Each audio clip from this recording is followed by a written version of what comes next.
non damay ñëwaat après. pourtant mën nga tëj foofu mu ñëw Samba de. ci Fano. waaw non mais laajal Samba rek nga ñëwaat. Grand Samba. oui déglu nga Ousmane Sonko son discours si centenaire wu naissance su Fano bi discours mu fa def près de 40 minutes bi nga ko déglu loo si jàpp. li ma ci jàpp sama waxi démb mooy sama waxi tey. fii laa toog yàgg koo wax te wax naa ko ci yeneen plateau. mais li ma ko wax fii it bari na. nit da ngay oser on l'est ou on l'est pas. on l'est ou on l'est pas. affaire bi du wax nee naa la façon xam-xam bu nekk gis nañ ko fi. vision bu nekk gis nañ ko fi. programme bu nekk gis nañ ko fi. mais Ousmane Sonko moo fi ñëw incarné fi loo xamante ni. benn ci élite yi nga xam ñoom ñoo ñu jiitu ci wàllu politique de 60 à nos jours moom mooy le courage politique. absolument. gis nga courage politique boobu ñi fi nekkoon lan lañ doon wax man ay idéologie man démocrate laa man socialiste laa man nous sommes des afro-souverainistes. cette africanité da nga koy waxe di ko jëfe di ko doxe moo tax ñu bari naw ko ci wax nga ko léegi Bira moo tax affaire bi dépassé frontières yi Sénégal dugg Afrique gis nga ce patriotisme chevillé au corps de la tête jusqu'au bout de nos ongles ñu ciy xalaate di ko jëmmal moom moo ci jiitu mu jaral ko lu nekk doyen wax na ko léegi bakkanam bi la jël teg ko ci tali bi ma ne xam ne péage bi ndax bëgg réewam ba ñu réussir mission boobu kon ku ko ci encouragé wul félicité woo ko ci waaye wax dëgg yàlla war a mën a maandu wax na ko léegi la souveraineté waruñu ko def au singulier dañ ko réew au pluriel waaw la première richesse du Sénégal c'est sa stabilité wax naa ko fii dinaa ko waxaat wax na ko léegi sa position géostratégique. comme ça nga ñëwaale ñu sax ci accord yi ni signé ak Émirats arabes unis. merci waaw nga ñëwaale ci waaw. par exemple nga ñëw tey jii sur les 5G suñu situation géographique. géopolitique géophysique. géostratégique. et géologique. permettre ñun ñuy jël ndaare en Afrique. wax nañ ko ne di ko wax. nous avons toujours eu ce mimétisme institutionnel. celle de la France de 1958. loolu mooy dëgg. ñu taxaw ne ñun nous avons besoin d'une souveraineté institutionnelle. mais loolu ñoo koy mooñal suñu bopp. kenn duñu ko mooñal. sama bopp ma la gënal du bañ naa la. ci samay valeur ak samay.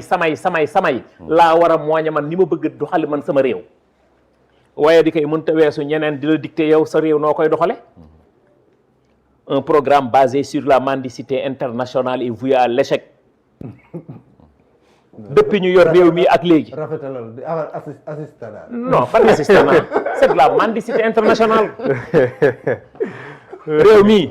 doyen nga rafetalal. réew mi ñu ngi koy doxal. wax na ko léegi cette souveraineté dama lay ñëwal ci souveraineté institutionnelle. ñëwal la ci souveraineté alimentaire. ñëwal la ci souveraineté énergétique. moment boobu ñuy wax l'ère de l'hybride bimodal moment boobu ñu ngi naan l'ère de l'hybride énergétique. ñu nekk un hub aérien un hub minier un hub gazier moment yi may toog di wax ak yow nii ñuy wax tey ji hub technologique mooy New Deal di wax first satellite di wax tey ji first oil and gas ñun war nañoo jël ndaare ñun mënuñoo jël ndaare c'est pas possible. jëloo pays tamit de. bu ñu jëlul pays cela veut dire que nous avons toujours eu des problèmes de casting de coaching et de monitoring. loolu mooy dëgg parce que nous avons le potentiel géologique. nous avons le potentiel en ressources humaines la moo tax ñu war a jël ndaare yow dinay fekk sa kër na yow jël nga ndaare yow mu lay neex c'est parce que nous étions dirigés par des gens yoo xamante ni ils regardaient pas l'intérêt du Sénégal. D'accord léegi 10 accords yi Samba. sur les 10 accords cela veut dire que man focus laay wax focus dañu war a focus sur l'essentiel. l'essentiel bi ñu yore réew mi ak léegi lan ngay dégg coow FMI nii FMI nii dëgg loolu dëgg nous sommes pas sur nekkuñu ci perfusion wu FMI te réew mi ñu ngi koy dox li ñu ko war a jox FMI taxawul fii nii dañuy ginde subvention électricité bu ñu dindi woon subvention électricité cela veut dire que ni courant dafa war a yokk. boobaa kan mooy téye askan wi kenn du leen téye premier ministre génn ni damay wàññi courant damay wàññi essence damay wàññi gasoil damay wàññi gaz te wàññi yépp c'est des baisses conjoncturelles maanaam lu ñuy joyanti la. structurel de mën doon gënal ñun. waaw kay parce que amagoo structurel xamul tax amagoo structurel. dañuy sant yàlla Ousmane Sonko wax na ko mooy accord yi ngay wax léegi fii la ñu taxaw ni fan la ñuy jëlee repreneur bu ñuy jàppale pour ñu exploiter Sangomar Teranga ak Yaakaar kan moo fa nekkoon du BP taxaw ni gaz bi dama koy exporter man su ma ko exploiter dama koy jaay bitim réew. ñun ñu jaayuñu bitim réew. kulu yi am nañu taxaw fii naan yàlla bu ñu am repreneur du ñu am repreneur du ñu gaaw am repreneur. Sénégalais lañ. waaw ñi bañ Sénégal. mooy li ma la wax. yaa ngi dégg ci accord yi premier ministre signé Ousmane Sonko. ci la bokk ñu ne gaz bi biir réew mi lay des may leeral rek dafa am ñaari façon gaz dafa am GPL muy gaz pétrole liquéfié mu am GNL gaz naturel liquéfié bi nga xamante ne tey moom mooy jóge en offshore réseau gazier war koo gérer mu nekk 400 kilomètres moom la ñu signé ak Émirats arabes unis ci la bokk. pour Yaakaar Teranga. waaw muy gazoduc bi nga xam moo war a jóge ci plateforme bi fële. voilà pour ñëw. GTA. 400 kilomètres la de gazoduc. ok ci accord yi la bokk. mooy pipeline. merci beaucoup. tey jii loolu nga xam ne dañ ko war a jël dugal ko ci centrale yi du gaz bu ñuy lakk la. buñ ko toggee mu génne courant. jëndatuñ ko moo tax premier ministre à partir de 2026 dootuñu jënd courant dootuñu jënd gaz. bu boobaa li mu wax noonu baisse structurelle mën naa ñëw. parce que li ñu gëm ñun mooy des économies endogènes et non exogènes une politique structurelle et non conjoncturelle yàgg naa ko wax fii parce que ñun loolu mooy suñu philosophie. xam nga bu fekkee dañu nekk di travailler dans une maison de verre lépp lu ñuy matérialiser di ko wax dañ ko war a jëmmal won ko sénégalais ñoo xam ne lii ñun ñoo ko def donte dañoo doon réew moo xam ne zéro industrialisation lañ ci fekk te lii it mooy dëgg. Jëmb Samba si wax na ko de les caisses de l'État sont vides. waaw xam nga. Samba si mooy kan. Samba si bu mooy seen gémmiñ di naaj. waaw xam nga. n'est-ce pas PIT la nekk ah. PIT moo jiite PIT fi mu toll nii. xam nga une race nouvelle. xam nga le président de la République. dafa ñëw taxaw ni nos marges de manœuvre sont très limitées. foofu lay waxee. Mohamed. xoolal nga jël réew doonu réew. zéro industrie. loo mën a teg loxo. sur l'article 31 du code minier on te dit que bépp industrie bu nekk ci réewu Sénégal. état bu Sénégal bu ko neexee dugg ci à titre onéreux ci capital bi jusqu'à 25% ou bien il organise son secteur privé national yow nga renoncer lépp defoo ci dara. ah Guinée de moom. am nga ci inauguré usine am nga ci 10% gratuite doonoo woon sax toog ci conseil d'administration yi léegi ñu ngi toog ci conseil d'administration yépp et force la. ci seen 10% yi. et ça c'est de la rupture hein. mais déggu bu dul rupture yow dafal ndànk rek ñaar. de passage daal waru naa ñëw quoi. ñaar de passage maa ngi nuyu société yi nga xamante ni wax dëgg yàlla comprendre nañ les vrais enjeux.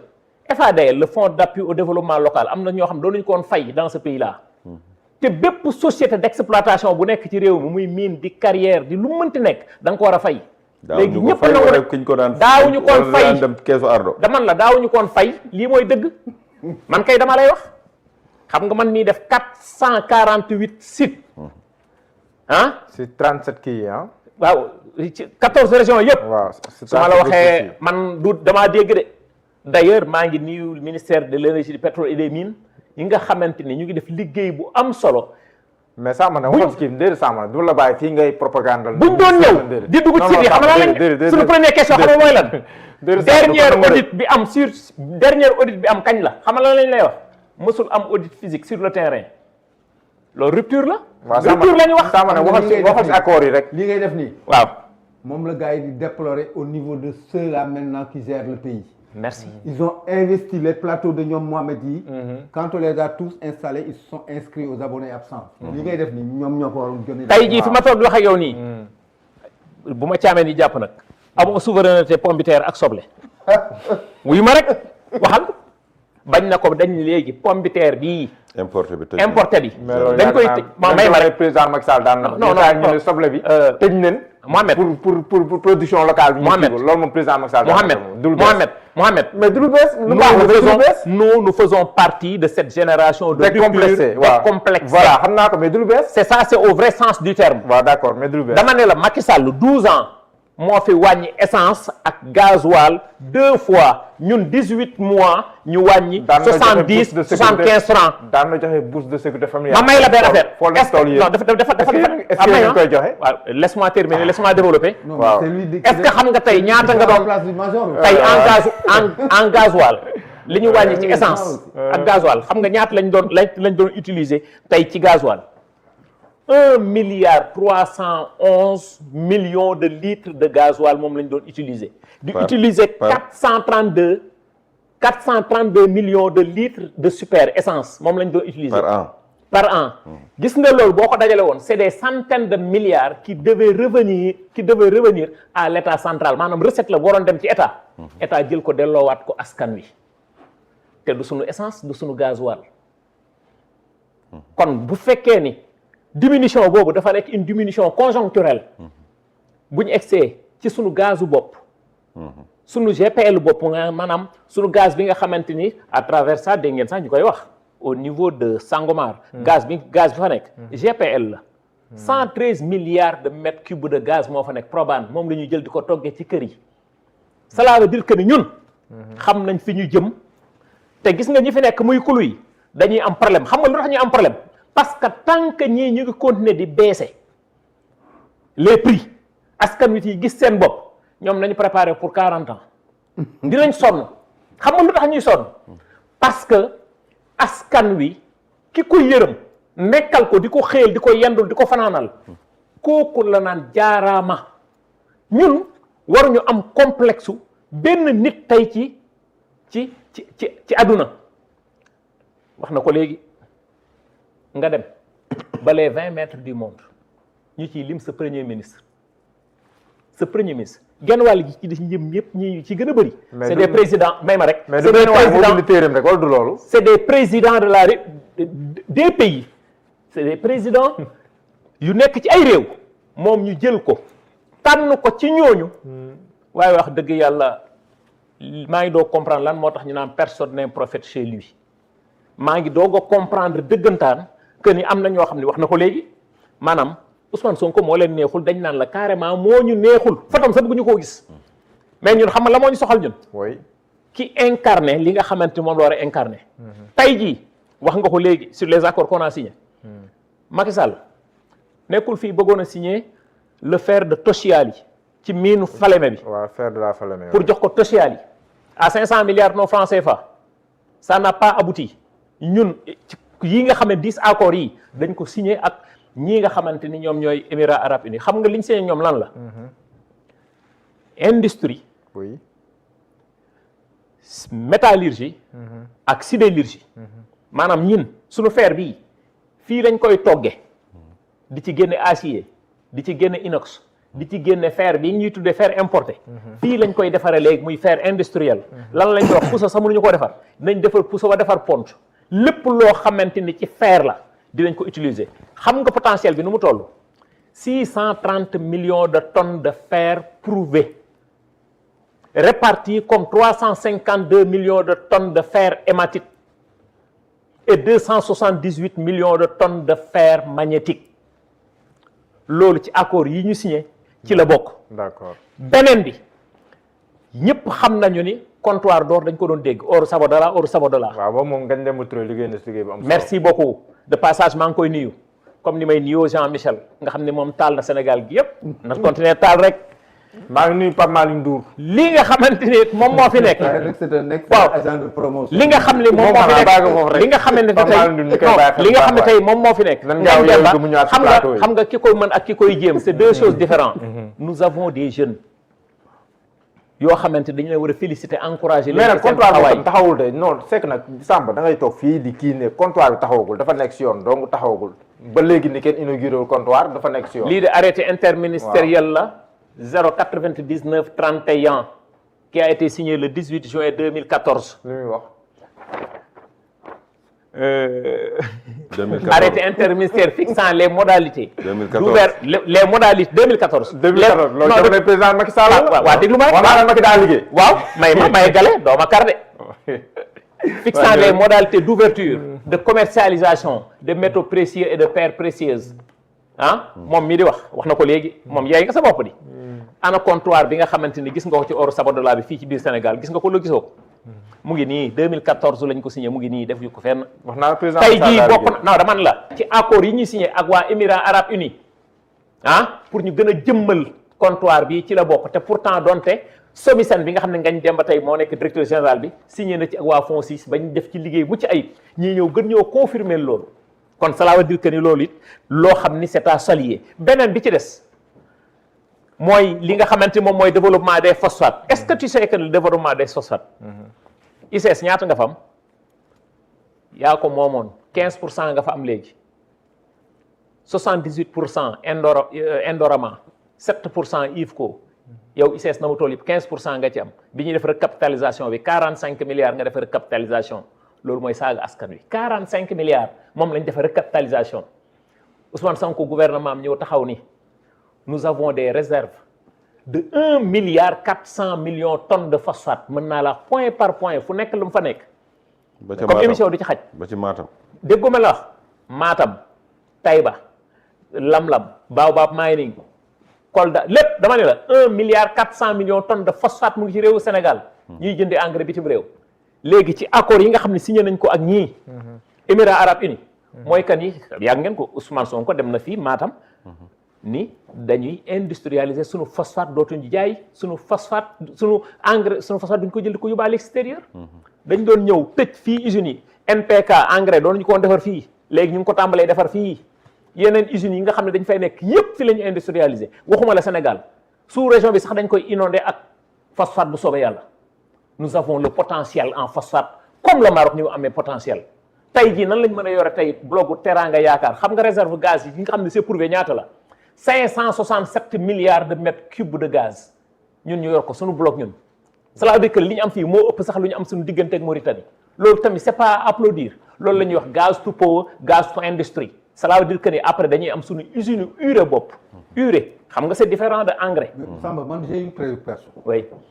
Au-delà de toutes ces questions-là. Oui. Ces choses-là que tu révèles. oui. fan lañ toll si révision wu revisiter les contrats qui existent. waaw la renégociation. merci beaucoup merci beaucoup sur les contrats. xam nga nee naa la nous avons fait l'audit technique de tous les titres miniers. nous avons fait l'audit physique de tous les titres miniers. wax naa la ko léegi. sur le décret 2015-1879 qui a été signé le 16 novembre 2015 muy wax ci le fonds de péréquation et d'appui qui est de 20%. dégg ngeen ministre de l'économie et des finances nee na dañ ko verser les collectivités territoriales.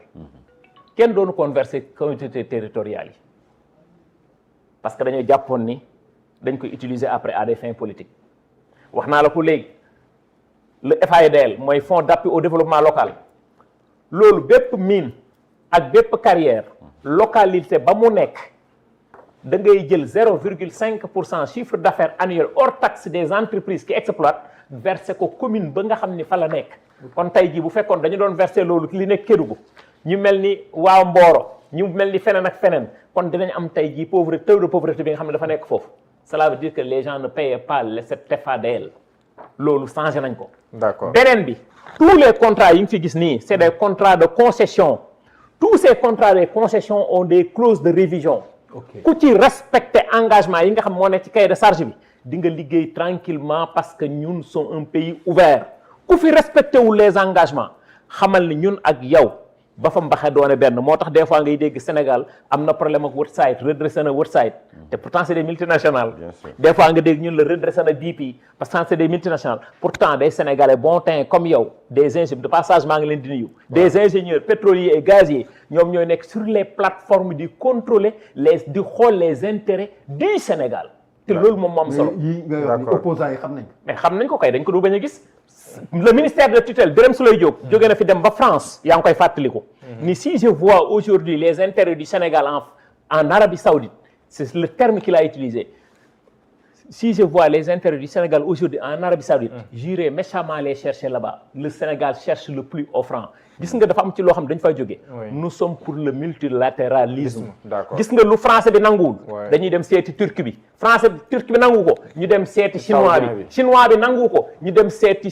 saoudien bi ñun loolu la ñu gëm. d'accord cela veut dire que ni les pays n'ont pas d'amis, ils n'ont que des intérêts. D'accord. Ça c'est à applaudir, ça féliciter et à encourager. Merci beaucoup, nous Sam. avons des leaders yu xam li nga xamante ne c'est des gens yoo xamante ne amuñu complexe benn tubaab amuñu complexe benn naar te loolu c'est à féliciter à encourager. Le peuple le soutient li gën a am solo mooy que ni population boo xamante ne boo lambee seen ginnaaw daj sa peuple topp sa ginnaaw loolu la gouvernement bu nekk di ñaan yàlla. d'accord Sam mais yow di nga yéex am co-débatteur mais doyen ñëw ma si ñaari discours yi discours premier ministre si centenaire Fano bi ak discours président parti Pastef ce journée martyrière parce que sànq yaa ngi ko doon junj mën na la dinañ si ñëwaat. En fait, ça a été un grand prétexte oui pour montrer aux Français que non seulement ils maîtrisent leur outil de travail, leur langue, mais il en fait un levier formidable pour faire passer ce qu'il a envie de faire passer.